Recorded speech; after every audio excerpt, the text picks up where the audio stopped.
আজকে আমার বোনকে দিলাম ভক্তি চ্যালেঞ্জ কাউন্টডাউন। সে যদি সময়ের মধ্যে সবকিছু শেষ করতে পারে তাহলে সে খুব একটা সুন্দর পুরস্কার পাবে।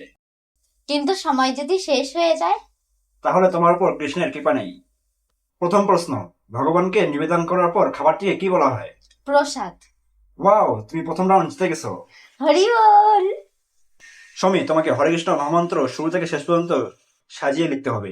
এখানে সবকিছু উলটপালট করা আছে। তুমি যদি সবকিছু সময়ের মধ্যে করতে পারো তাহলে তোমার সেই পুরস্কারটা কনফার্ম। আচ্ছা, আমি চেষ্টা করব, বাকিটা ভগবানের ইচ্ছা। আচ্ছা, সমী তুমি কি প্রস্তুত? হ্যাঁ। তোমার সময় মাত্র 20 সেকেন্ড।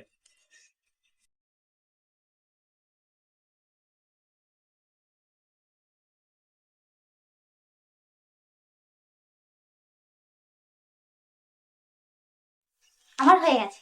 ওয়াও সুমি, তুমি খুব সুন্দর করে সাজিয়েছো। সুমি, এই যে তোমার গিফট। ভগবানের কৃপায় আমি আজকে এই গিফটটা পেয়েছি।